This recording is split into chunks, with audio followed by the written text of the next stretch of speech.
तो दोस्तों स्वागत है आप सबका हमारे चैनल की एक बिल्कुल ही नई वीडियो के अंदर, जहां पर आज की इस वीडियो के अंदर हम बात करने वाले हैं मार्वल की तरफ से आने वाली उनकी latest TV series iron heart के बारे में। आयरन हार्ट टीवी सीरीज कल ही रिलीज हुई है और पहले दिन इस सीरीज के टोटल 3 एपिसोड्स आए हैं और इसीलिए उन तीनों एपिसोड्स के अंदर क्या क्या हुआ है मैं आज की वीडियो में आपको वो सब बताने वाला हूँ। सो ये वीडियो काफी इंटरेस्टिंग होने वाली है, इसलिए आप सब इसे पूरा एंड तक जरूर देखना। और अगर आपको वीडियो पसंद आती है तो आप वीडियो को लाइक करना, कमेंट्स के अंदर आयरन हार्ट जरूर लिखना और आप में से जिन्होंने चैनल सब्सक्राइब नहीं करा वो जल्दी से चैनल को भी सब्सक्राइब कर लेना ताकि आप हमारे चैनल की सारी वीडियोस को सबसे पहले देख सकें। सो फिर आइए अब हम बिना किसी देरी के आज की इस कमाल की वीडियो को स्टार्ट करते हैं।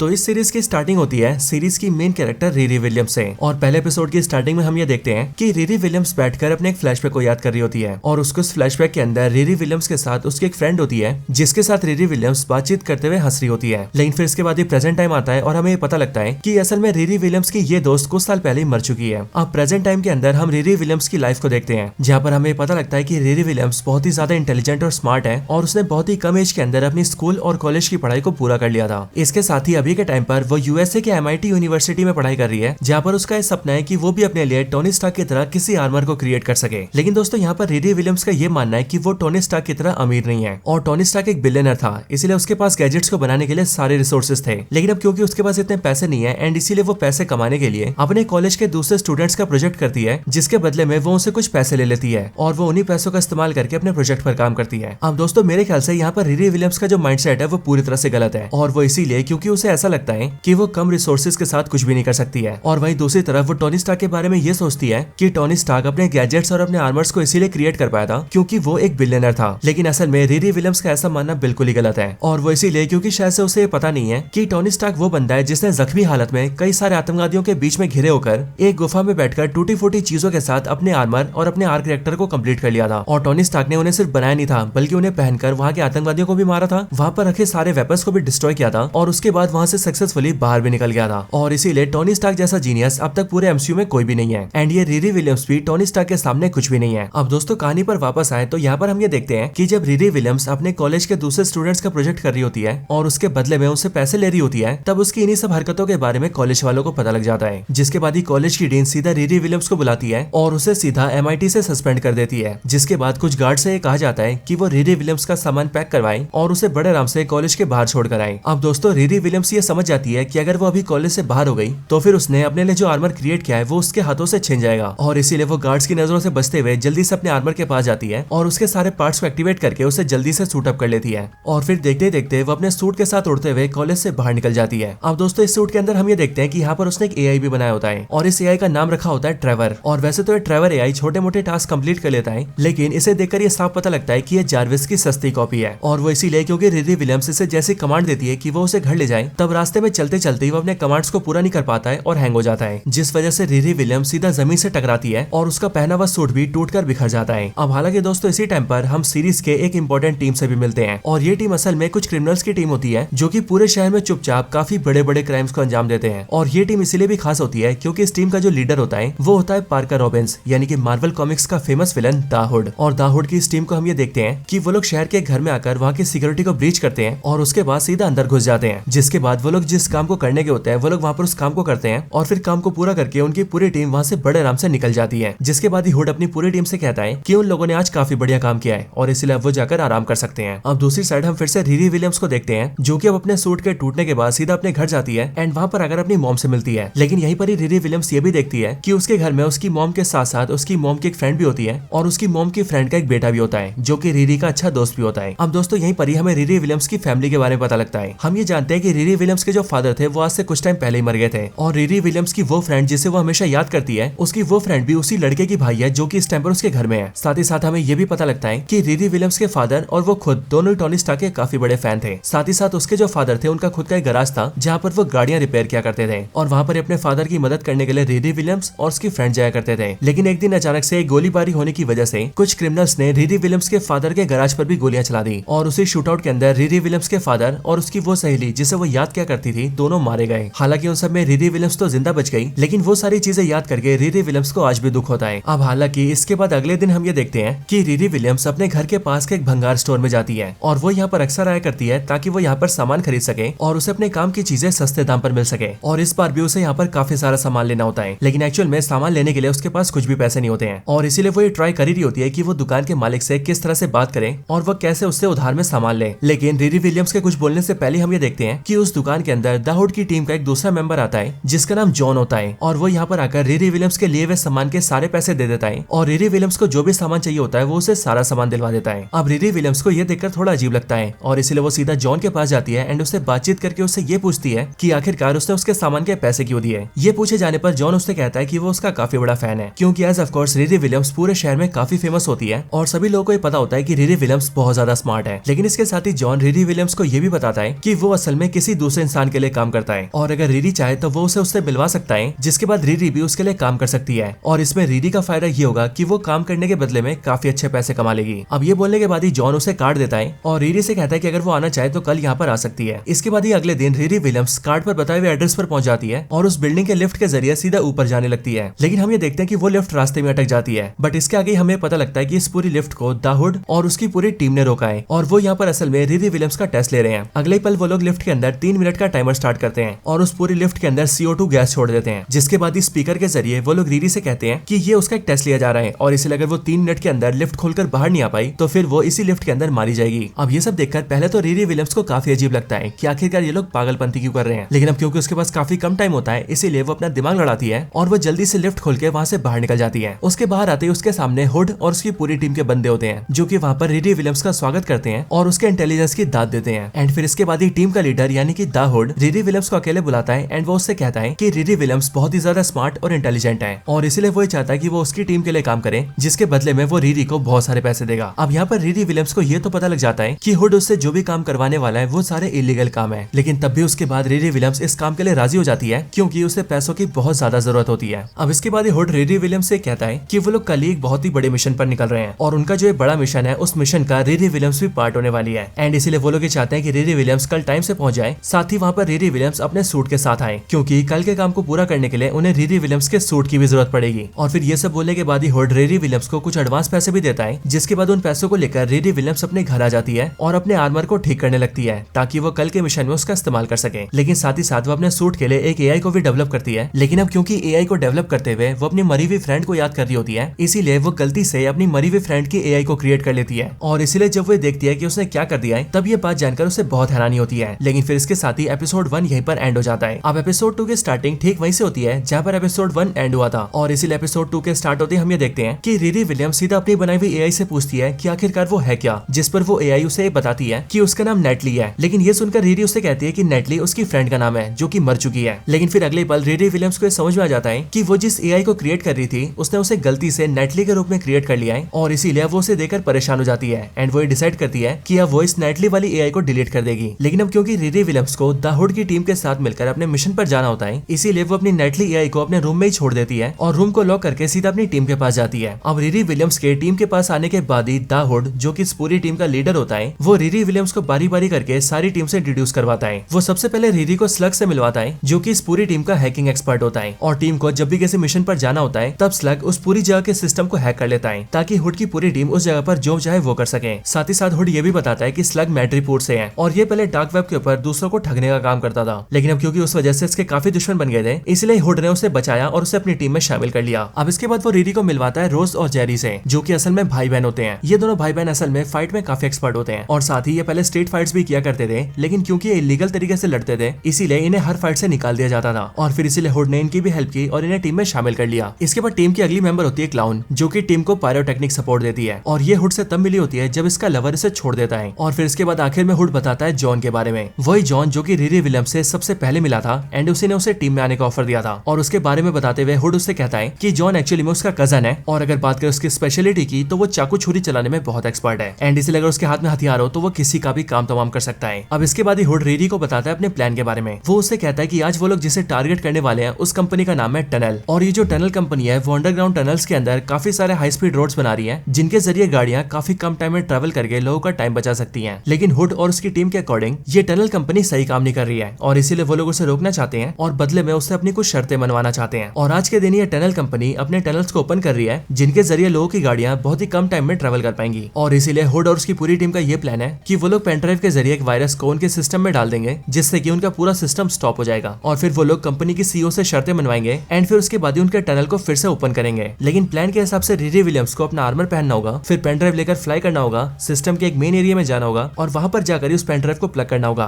ताकि वायरस सिस्टम में आ सके और फिर उसके बाद उनके पूरे टनल के फंक्शन को रोका जा सके। और वो लोग ये डिसाइड करते हैं कि अब वो कुछ टाइम बाद अपने मिशन के लिए निकलेंगे। लेकिन असल में रिरी विलियम्स को ये पता होता है कि उसका जो आर्मर होता है वो पूरी तरह से तैयार नहीं होता है और वो इसीलिए क्योंकि आर्मर को चलाने के लिए अभी भी उसके पास कई सारे मेन पार्ट्स गायब होते हैं। अब उन्हीं मेन पार्ट्स को हासिल करने के लिए रिरी विलियम्स सीधा जो नाम के एक बंदे के पास जाती है और वो इसीलिए क्योंकि ये जो नाम का बंदा होता है ये ब्लैक मार्केट का एक डीलर होता है और ये ब्लैक मार्केट से चीजों को बड़े सस्ते दाम में लोगों को मुहैया करवाता है और उसमें कई सारी ऐसी चीजें भी शामिल होती है जो कि इलीगल होती है और नॉर्मली उन्हें हासिल करना इम्पॉसिबल होता है, लेकिन जो उन सारी चीजों को ब्लैक मार्केट के जरिए बड़े आराम से दिलवा सकता है। एंड इसीलिए रीरी इन सारी चीजों को लेने के लिए जो के पास आती है। अब दोस्तों ये जो नाम का बंदा है इसका रियल नेम इज़ीकियल स्टेन है और ये एक्चुअल में और कोई नहीं बल्कि आयरन मॉन्गर यानी कि ओबेडा स्टेन का बेटा है। वही ओबेडा स्टेन जो कि आयरन मैन 1 मूवी के अंदर आयरन मैन का दुश्मन था और आयरन मैन को मारने की कोशिश में वो खुद ही मारा गया था। अब यहाँ रीरी जैसी इज़ीकियल स्टेन के घर आती है यानी कि जैसी वो जो के घर आती है वैसी वो जो से बातचीत करके उससे सामान मांगती है, लेकिन जो पहले तो इस बात से इनकार कर देता है कि वो ऐसा कोई काम नहीं करता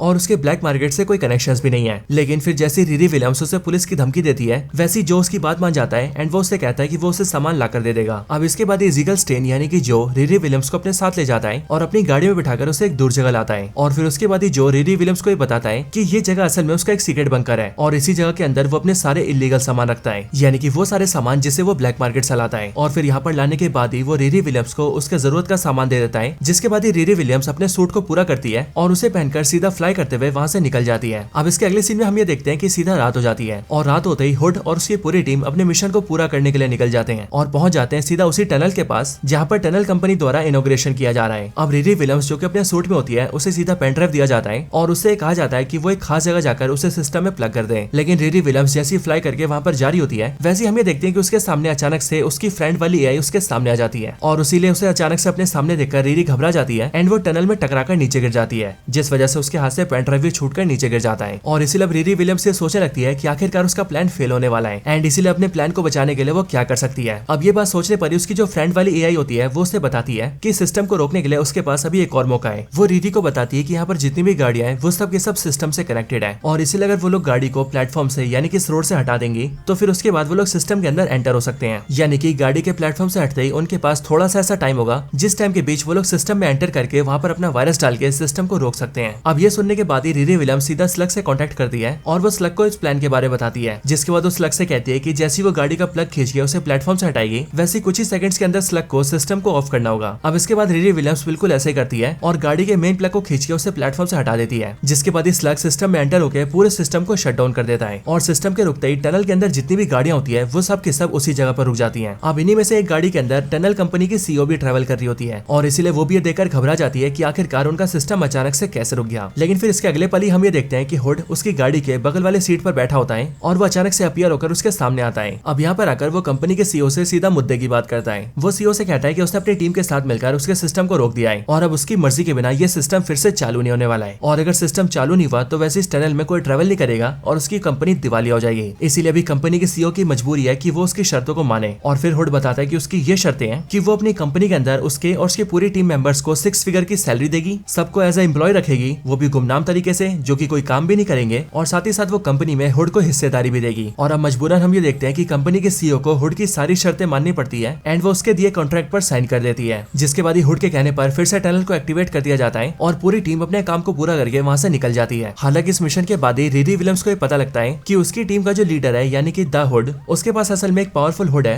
जिसे पहनकर वो चाहे तो गायब हो सकता है एंड काफी पावरफुल भी हो सकता है। और इसीलिए इस बात को जानते ही वो द हुड यानी कि पार्कर रॉबिन्स के असली हुड के बारे में सोचने लगती है एंड उसके मन में ये सवाल आने लगता है कि द हुड जिसका रियल नेम पार्कर रॉबिन्स है उसके पहनने वाले हुड में ऐसी क्या पावर्स है। लेकिन अब इन सब के बीच ही एपिसोड 2 भी एंड हो जाता है और स्टार्ट होता है एपिसोड 3। अब एपिसोड 3 के स्टार्ट होते ही हम ये देखते हैं कि रिरी विलियम्स और टीम के सारे लोग मिलकर पैसे गिन रहे होते हैं और अपने सामने इतने सारे पैसों को देखकर वो लोग नाच गा रहे होते हैं। लेकिन इसी टाइम पर टीम की जो मेंबर क्लाउन होती है वो सीधा पार्कर रॉबिन्स के एक वॉल्ट के पास जाती है और उस वॉल्ट को खोलकर उसके अंदर से उसका हुड बाहर निकाल लेती है एंड फिर उसे पहनकर सारी टीम के सामने आ जाती है और सबको दिखाने लगती है। पार्कर रॉबिन्स का हुड देखकर रिरी विलियम्स भी क्लाउन के पास आती है एंड वो उससे पूछने लगती है कि आखिरकार उसे हुड कहाँ से मिल गया, जिस पर क्लाउन उसे बताती है कि असल में पार्कर अपने हुड को एक सेफ वॉल्ट में रखता है, लेकिन आज उसने उसका वॉल्ट ओपन कर लिया और उसके हुड को पहन लिया। बट वो लोग यहाँ पर ये बातचीत कर ही रहे होते हैं कि तभी हम ये देखते हैं कि वहाँ पर उनके पास पार्कर रॉबिन्स का कजन यानी कि जॉन आता है और वो सीधा क्लाउन पर अटैक करके उससे हुड छीन लेता है। ये देखकर रिरी विलियम्स जॉन से बहस करने लगती है, लेकिन इसके बाद ही पार्कर रॉबिन्स यानी कि द हुड वहाँ पर आता है और वो अपने कजन जॉन को शांत करके सारी टीम से नया प्लान पूछता है और स्लग से कहता है कि वो पूरी टीम को अपना नया प्लान बताए एंड सबको ये समझाए कि अब वो लोग किस पर अटैक करने वाले हैं और उनका प्लान क्या होगा। इसके बाद हम भी ये देखते हैं कि पूरी टीम शांत हो जाती है, जिसके बाद स्लग सबको अपना प्लान बताता है। स्लग सबको बताता है कि अब वो लोग एक दूसरी बड़ी कंपनी को टारगेट करेंगे और इस दूसरी कंपनी का नाम होगा हेयरलूम, और ये जो हेयरलूम कंपनी है इसका जो सी है उसका नाम है हंटर मैसून, और इसकी ये कंपनी बेसिकली खेती बाड़ी का काम करती है और लोगों को ऑर्गेनिक सब्जियां और फल बेचती है। लेकिन इनकी टीम के हिसाब से हेयरलूम कंपनी की वजह से देश के जो बाकी छोटे किसान है उन्हें नुकसान हो रहा है और इसीलिए वो लोग इस कंपनी को बर्बाद करेंगे या फिर इसकी कंपनी के सीईओ से यानी कि हंटर मैसून से अपनी शर्तें मनवाएंगे। अब इसके आगे स्लग सबको बताता है कि असल में इस हेयरलूम कंपनी का एक बहुत ही बड़ा ग्रीन हाउस भी है जहाँ पर ये लोग अपनी फल सब्जियां उगाते हैं और इस कंपनी का सीईओ यानी कि हंटर भी उन्हें वही मिलेगा और इसीलिए वो लोग अपनी टीम के साथ सीधा उसी ग्रीन हाउस पर अटैक करेंगे। लेकिन अब क्योंकि वहाँ की सिक्योरिटी बहुत ही कड़क होती है इसलिए ये लोग भी अपनी पूरी तैयारी करते हैं और अपने अगले मिशन को पूरा करने के लिए तैयार हो जाते हैं। लेकिन अपने इस मिशन को इन्हें कुछ टाइम बाद अंजाम देना था और इसीलिए वो लोग अभी सिंपली अपने घर आ जाते हैं। जिसके बाद हम ये देखते हैं कि रिरी विलियम्स भी सीधा अपने घर आती है और वहाँ पर आकर अपनी मदर और अपने फ्रेंड जेवियर से मिलती है, जो जेवियर रिरी विलियम्स की मरी हुई फ्रेंड नेटली का भाई है। अब इसके अगले पल ही हम लोग ये देखते हैं कि रिरी विलियम्स के घर पे जो आता है यानी कि इज़ीगल स्टेन, और वो रिरी के घर आकर उससे ये कहता है कि असल में उसे किसी काम के लिए रिरी की हेल्प की जरूरत है। जो सुनकर पहले रिरी तो उसकी हेल्प के लिए मना कर देती है, लेकिन जैसे जो रिरी से कहता है कि वो उसके बारे में उसकी मदर को बता देगा वैसे रिरी उसकी हेल्प के लिए तैयार हो जाती है। लेकिन वो उससे कहती है कि वो उसकी हेल्प करने के लिए कल उसके घर आएगी और फिर ये बात सुनकर जो वहाँ से चला जाता है। लेकिन फिर इसके बाद जैसे रिरी अपने रूम के अंदर आती है वैसे वो ये देखती है कि उसकी बनाई हुई एआई यानी कि नेटली उसके सूट को कंट्रोल कर रही है। ये देखकर रिरी उसे रुकने के लिए कहती है, लेकिन इसके साथ ही रिरी ये भी समझ जाती है कि उसकी जो बनाई हुई एआई है यानी कि नेटली वो इतनी ज्यादा एडवांस है कि वो उसके बिना भी उसके सूट को कंट्रोल कर सकती है। इसके साथ ही दोस्तों हम ये भी देखते हैं कि रिरी विलियम्स अपनी नेटली एआई के साथ और भी ज्यादा टाइम स्पेंड करती है और दिन ब दिन उससे काफी सारी बातें भी करती है। अब हालांकि इन सब के बीच ही रिरी विलियम्स ये देखती है कि एक दिन अचानक से उसके घर पर 2 पुलिस ऑफिसर्स आते हैं और वो वहाँ पर आकर रिरी विलियम्स से एक आदमी के बारे में पूछताछ करने लगते हैं और ये आदमी असल में पार्कर रॉबिन्स की टीम का मेंबर होता है। लेकिन जैसे पार्कर रॉबिन्स ने यानी कि द हुड ने रिरी विलियम्स को टीम में शामिल किया था वैसे उसने इस आदमी को टीम से बाहर निकाल दिया था। लेकिन अब ये 2 पुलिस ऑफिसर्स रिरी विलियम्स के घर आकर उसे बताते हैं कि असल में अब उस इंसान की मौत हो चुकी है और अब क्योंकि उसके फोन पर रिरी विलियम्स ने भी फोन किया था जो कि उसने कुछ दिन पहले कुछ बातचीत करने के लिए किया था, इसीलिए उस फोन कॉल की वजह से पुलिस वाले रिरी विलियम्स से पूछताछ करने आए हैं। लेकिन रिरी विलियम्स यहाँ पर पुलिस से सिंपली ये बोलती है कि वो मरने वाले इंसान को नहीं जानती, वो बस उससे एक बार किसी प्रोजेक्ट के टाइम पर मिली थी और उस टाइम पर ही रिरी विलियम्स ने उसका नंबर लिया था। लेकिन जब उसने उसको फोन करा तब उसने रिरी का कभी फोन भी नहीं उठाया। ये बात सुनकर पुलिस वाले वहाँ से चले जाते हैं। लेकिन साथ ही रिरी विलियम्स ये समझ जाती है कि टीम के उस मेंबर को मारने वाले और कोई नहीं बल्कि पार्कर रॉबिन्स और जॉन ही होंगे, और वो भी इसीलिए क्योंकि उन्होंने उसे टीम से बाहर निकाल दिया और अब क्योंकि उन दोनों को उसकी टीम में जरूरत नहीं है इसीलिए वो किसी को कुछ बता ना पाए, इसके लिए उन्होंने उसे जान से मार दिया। और ये बात समझते ही रिरी विलियम्स ये भी समझ जाती है कि हो ना हो जब रिरी विलियम्स टीम को छोड़ेगी तब शायद से वो दोनों उसका भी यही हाल करेंगे और वो रिरी विलियम्स को भी जान से मार देंगे। लेकिन अब रिरी इन सब के बारे में सोचते हुए सीधा जो के पास जाती है क्योंकि रिरी ने उससे वादा किया था कि वो उसके काम में उसकी हेल्प करेगी। बट जब वो जो के घर उससे मिलने आती है तब वो ये देखती है कि जो ने अपने एक हाथ को काटा हुआ है और वो भी इसीलिए क्योंकि जो अपने हाथ में प्रोस्थेटिक चीजें लगाना चाहता है। लेकिन जो जिस काम को करना चाहता था वो उससे हुआ नहीं और अब इसीलिए रिरी विलियम्स उसके हाथ को हील करने में उसकी हेल्प करती है एंड उसके हाथ के चोट को सील देती है। हालांकि इसी टाइम पर रिरी विलियम्स को ये भी पता लगता है कि जो और कोई नहीं बल्कि ओबेडा स्टेन का असली बेटा है और उसका असली नाम इज़ीगल स्टेन है। लेकिन वो यहाँ पर दुनिया से छुपकर अपनी आइडेंटिटी छुपा कर रहता है और वो भी इसीलिए क्योंकि वो अपने बाप के किए हुए काम को गलत मानता है एंड वो भी इस चीज को समझता है कि उसका फादर टोनी स्टार्क को मारने के दौरान मारा गया था। हालांकि अब यहाँ पर जो से मिलने के बाद रिरी सीधा अपने टीम के पास जाती है और यहाँ पर हम ये देखते हैं कि टीम के सारे मेंबर इकट्ठा होते हैं और वो अपने मिशन को पूरा करने के लिए निकल जाते हैं। अब कुछ टाइम बाद ही वो लोग ग्रीन हाउस तक पहुंच जाते हैं, जिसके बाद टीम के कुछ मेंबर्स वहाँ के गार्ड्स को पीटते हैं और सीधा अंदर एंटर हो जाते हैं। और इसी टाइम पर जो स्लग होता है वो यहाँ के सारे कैमरास ऑफ कर देता है और सारे सिक्योरिटी सिस्टम को भी शट डाउन कर देता है, जिससे कि टीम बड़े आराम से अंदर घुस जाती है। और इन सब के बीच ही रिरी विलियम्स अपने आर्मर के अंदर होती है ताकि अगर टीम पर कोई बड़ा खतरा है तो वो उसे संभाल सके। लेकिन दोस्तों असल में रिरी विलियम्स का ये प्लान होता है कि वो आज पार्किन रॉबिन्स के हुड के एक छोटे से टुकड़े को फाड़ कर लेकर आएगी एंड देन वो उसके हुड पर एक्सपेरिमेंट करेगी और ये जानेगी कि आखिरकार उसके हुड में खासियत क्या है। और फिर ऐसा करने के लिए वो अपने एआई से कहती है कि वो उसके आर्मर को संभाले, जिसके बाद वो अपने आर्मर से बाहर निकलकर सीधा पानी में आती है और फिर सीवर के लाइन से होते हुए सीधा बिल्डिंग के अंदर घुस जाती है, यानी कि ग्रीन हाउस के अंदर। अब इसके अगले पल हम सीधा पार्किन रॉबिन्स को देखते हैं, यानी कि द हुड को, जो कि खुद भी इस ग्रीन हाउस के अंदर होता है और वो सीधा सामने आ जाता है इस कंपनी के सीईओ के एंड उसके सामने अपनी डील रखता है। और पार्कर कंपनी के सीईओ से कहता है कि अगर उसने उसकी शर्तें नहीं मानी तो वो यहाँ पूरे ग्रीन हाउस को बर्बाद कर देगा। अब इन सबके बीच ही रिरी विलियम्स भी वहाँ पर आती है और वो सीधा चुपके से पार्कर रॉबिन्स के पास आती है और अपने एक लेजर डिवाइस के जरिए उसके हुड के एक छोटे से टुकड़े को काटने लगती है। लेकिन दोस्तों असल में इस बिल्डिंग के अंदर एक ऐसे सेंसर्स होते हैं जो कि अगर बिल्डिंग में किसी भी तरह के हथियार को डिटेक्ट करते हैं तो फिर उसके बाद ये सेंसर्स पूरी बिल्डिंग को सील कर सकते हैं। और अब क्योंकि यहाँ पर रिरी विलियम्स अपने लेजर डिवाइस को यूज करती है, इसीलिए बिल्डिंग के अंदर के सेंसर्स उसे डिटेक्ट कर लेते हैं और पूरी बिल्डिंग को शट डाउन कर देते हैं। जिसके बाद हम ये देखते हैं कि बिल्डिंग के सारे गेट्स लॉक हो जाते हैं और टीम के सारे मेंबर्स जो कि बिल्डिंग के अंदर होते हैं वो सारे बिल्डिंग में फंस जाते हैं। लेकिन इन सब के बावजूद भी रिरी विलियम्स अपने प्लान में कामयाब होती है और उसे हुड का एक छोटा सा टुकड़ा मिल जाता है। लेकिन यहाँ पर जो कंपनी का सीईओ होता है वो पार्कर की शर्तें मानने से मना कर देता है, जिस वजह से पार्कर रॉबिन्स उसे जान से मार देता है और अगले पल उस पर कई सारे गार्ड्स अटैक कर देते हैं। बट पार्कर बारी बारी करके उन सारे गार्ड्स को भी मारने लगता है। अब इन सबके बीच रिरी विलियम्स वहाँ के टनल से होते हुए वहाँ से बाहर निकल जाती है और एक दूसरे रूम में आ जाती है। लेकिन साथ ही वो अपनी एआई नाइटली से कहती है कि वो जल्दी से जाए और टीम के दूसरे मेंबर्स की हेल्प करे। जिसके बाद हम ये देखते हैं कि नाइटली रिरी विलियम्स के आर्मर का इस्तेमाल करके टीम के दूसरे मेंबर्स को बाहर निकालने लगती है। लेकिन इसी बीच रिरी विलियम्स के सामने जॉन आ जाता है और वो रिरी विलियम्स के हाथों में पार्कर के हुड का एक छोटा सा टुकड़ा देख लेता है। और अब क्योंकि वायरलेस के जरिए उसकी पार्कर से बात भी नहीं हो रही होती है, इसलिए जॉन को ऐसा लगता है कि हो ना हो रिरी विलियम्स ने पार्कर के साथ कुछ गलत किया है एंड इसीलिए वो सीधा रिरी पर अटैक कर देता है एंड उसे मारने लगता है। लेकिन फिर उनकी थोड़ी लड़ाई के बाद ही वहाँ पर रिरी विलियम्स की आर्मर आ जाती है और वो रिरी विलियम्स को अपने अंदर ले लेती है और फिर देखते देखते रिरी विलियम्स वहाँ से निकल जाती है। जिसके बाद उस रूम का गेट भी लॉक हो जाता है और जॉन उस रूम के अंदर ही फंस जाता है। और अब क्योंकि वहाँ का ऑक्सीजन धीरे धीरे करके खत्म हो रहा था, इसलिए जॉन की दम घुटने की वजह से मौत हो जाती है। अब इसके अगले सीन में हम ये देखते हैं कि टीम के सारे मेंबर्स बाहर आ जाते हैं सिवाय जॉन के और वो सब के सब वहाँ से निकलने की कोशिश करते हैं। लेकिन तभी पार्कर ये नोटिस करता है कि जॉन वहाँ पर प्रेजेंट नहीं है और इसीलिए वो रिरी विलियम्स से कहता है कि वो जल्दी से बिल्डिंग को स्कैन करे और ये पता करे कि जॉन कहाँ पर है। उसकी बात सुनकर रिरी विलियम्स जल्दी से बिल्डिंग को स्कैन करती है और वो पार्कर को बताती है कि जॉन बिल्डिंग के अंदर एक रूम में है, लेकिन अब उसकी सांसें नहीं चल रही है, जिसका मतलब अब वो मर चुका है। ये बात सुनकर पार्कर को काफी दुख होता है। लेकिन फिर इसके बाद ही उनकी पूरी टीम वहाँ से निकल जाती है। इसके अगले सीन में रिरी विलियम्स अपने घर आती है और घर आकर उसे इस बात का काफी ज्यादा दुख होता है कि उसकी वजह से आज एक इंसान की जान गई है। लेकिन फिर इसके बाद ही हम सीधा पार्कर को देखते हैं जो कि अपने अड्डे पर आता है और बहुत गुस्से से अपने हुड को जमीन पर पटकता है। साथ ही साथ वो खाली रूम में ऊपर देखकर किसी से कहता है कि मैंने तुम पर भरोसा किया था, तो आखिरकार ऐसा कैसे हो गया? आखिर क्यों जॉन मुझे छोड़कर चला गया? मुझे बताओ, क्या ये तुम्हारे प्लान का हिस्सा था? अब दोस्तों पार्कर के ये सब बोलते ही हम ये देखते हैं कि उसे अपने सामने जॉन के मरने के विजुअल्स दिखते हैं और वो अपने सामने ये देखता है कि आखिर कैसे जॉन दम घुटने से मरा था। लेकिन फिर इसके अगले पल उसे आयरन हर्ट की झलक दिखती है, जिसे देखकर पार्कर ये समझ जाता है कि जॉन को मारने वाली और कोई नहीं बल्कि आयरन हर्ट यानी कि रिरी विलियम्स है। और दोस्तों जिसने यहाँ पर पार्कर को ये सारी चीजें दिखाई है वो तो हमें दिखाया नहीं गया, लेकिन इस बात के चांसेस बहुत ही ज्यादा है कि वो कैरेक्टर और कोई नहीं बल्कि मार्वल कॉमिक्स का मेफिस्टो है। और शायद से हो सकता है कि ये मेफिस्टो हम एपिसोड 4 या फिर 5 में दिख भी जाए। लेकिन दोस्तों ये एपिसोड नंबर 3 भी यहीं पर एंड हो जाता है।